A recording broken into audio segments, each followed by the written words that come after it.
तो तिरुपति के लड्डू में एनिमल फैट वाला इशू, बिग फैट इशू तो है ही, लेकिन इसमें एक और एंगल कल सामने आया, जहां पर जगन मोहन रेड्डी पर जो आरोप लगे हैं उसके अगेंस्ट वो हाई कोर्ट गए और कह रहे हैं कि जांच भी हो, वो भी सिटिंग जज की निगरानी में हो। दूसरी तरफ एक और नेता सामने आती, कहती सीबीआई से जांच कराइए, लड्डू में एनिमल फैट का सबूत लाइए।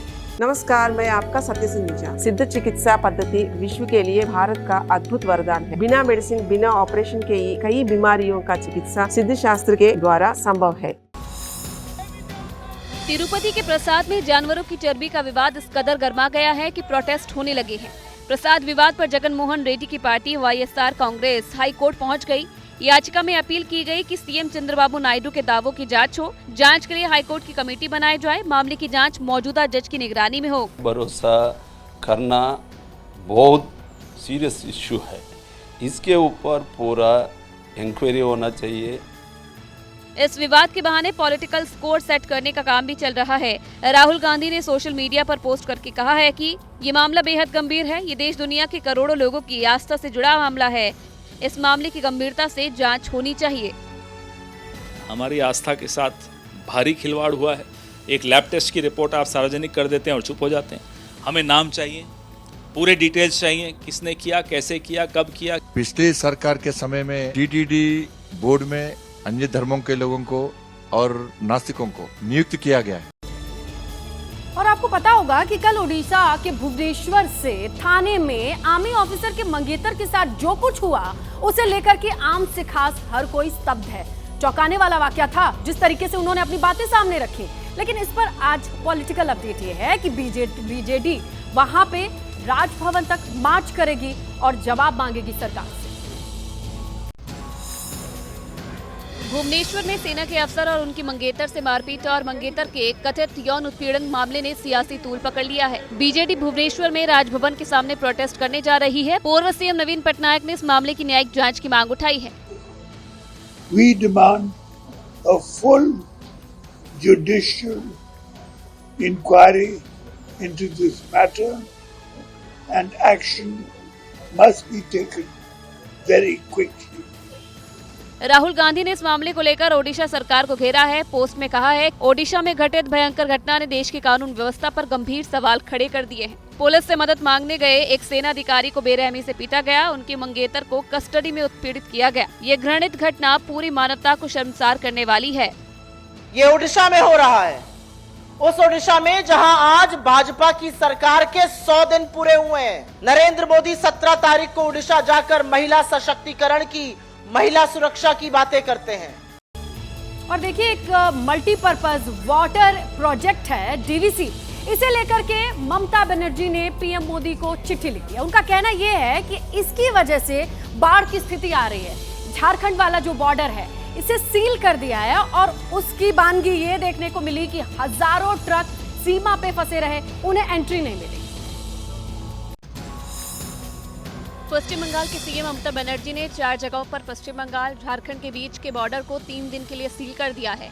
इसके पीछे की वजह बताते हुए उन्होंने कहा कि झारखंड से आ रहे ट्रक बाढ़ के पानी में फंस सकते हैं। प्रतिबंध लगाए जाने के बाद दोनों राज्यों की सीमा के पास राष्ट्रीय राजमार्ग 2 और राष्ट्रीय राजमार्ग 4 पर हजारों ट्रक फंस गए हैं। इसके चलते बॉर्डर पर ट्रकों की लंबी कतार लग गई है। इन दिनों बारिश के कारण झारखंड की नदियों में जलस्तर काफी बढ़ा हुआ है, जिसके कारण कई बांधों से पानी छोड़ा जा रहा है। ऐसे में बंगाल सरकार का कहना है कि झारखंड द्वारा छोड़े गए पानी से बंगाल में बाढ़ वाले हालात बन गए हैं। इस मामले को लेकर बीजेपी ने ममता सरकार पर निशाना साधा है। आपको ये सोचना चाहिए कि लास्ट 1 ईयर जो समय गया, 1 साल गया, उसमें आपने क्या किया। अपने कैपेसिटी को बढ़ाने के लिए सरकार को जो करना चाहिए, पश्चिम बंगाल सरकार को, उनमें विचार करना चाहिए। ये मामला और गंभीर तब हो गया जब पश्चिम बंगाल के राज्यपाल सीवी आनंद बोस ने बॉर्डर सील करने पर राज्य सरकार के सवाल किए। उन्होंने अनुच्छेद 167 का हवाला देते हुए सरकार से बॉर्डर सील करने का कारण बताने को कहा है। तो फाइनली आरजीकर मामले में रेजिडेंट डॉक्टर्स ने सॉल्ट लेक से सीबीआई ऑफिस तक मार्च निकाला और अपनी कुछ कंडीशंस के साथ काम पर वापस लौटने का फैसला लिया। अब वो इमरजेंसीज में पार्टिसिपेट करेंगे। हालांकि प्रॉपर जो ओपीडी होती है वो सेवाएं अभी नहीं देंगे।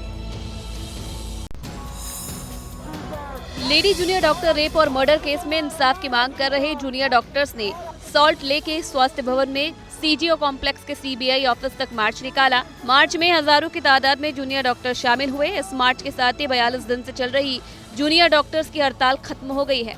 आज इस आंदोलन के 42वें दिन हम यहाँ से West Bengal junior doctor front के माध्यम से ये अनाउंसमेंट करना चाहते हैं कि हमने जो स्वास्थ्य भवन का धरना था वो आज खत्म किया। आज से जूनियर डॉक्टर्स काम पर लौट आए हैं। जूनियर डॉक्टर्स ने इमरजेंसी और जरूरी सर्विस बहाल करने का ऐलान किया है। साथ ही पश्चिम बंगाल के बाढ़ प्रभावित इलाकों में मेडिकल कैंप भी लगाने की बात कही है। हालांकि ओपीडी और कोल्ड ऑपरेटिंग थिएटर्स के कामकाज में वो शामिल नहीं होंगे। 9 अगस्त से हड़ताल पर गए जूनियर डॉक्टर्स से काम पर लौटने से लोगों को राहत मिलेगी। हालांकि जूनियर डॉक्टर्स का कहना है कि अगर सरकार ने उनकी मांगे नहीं मानी तो वो फिर से हड़ताल करेंगे। और देखिए, पटना का बेटा एनआईटी कैंपस एकदम सुर्खियों में आता है क्योंकि वहां से खबर आई कि एक स्टूडेंट ने अपनी जिंदगी खत्म कर ली, सुसाइड कर लिया। इसके बाद इस पूरे मामले को लेकर के कैंपस में जो स्टूडेंट हैं वो प्रोटेस्ट कर रहे हैं, अपनी बातों को सामने रख रहे हैं।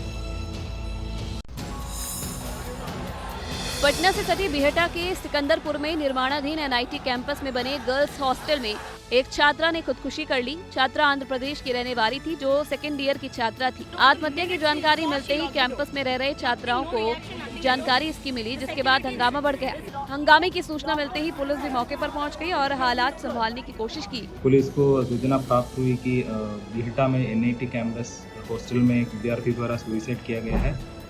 विद्यार्थी का जो बॉडी है उसको ईएसआईसी हॉस्पिटल बिहटा में लेकर गया है और पुलिस घटनास्थल पर पहुंच गई है और हॉस्पिटल में भी जाके आगे की अनुसंधान और अग्रतर कार्रवाई किया जा रहा है। छात्रा की मौत के बाद बिहटा एनआईटी और पटना एनआईटी कैंपस में जमकर हंगामा हुआ।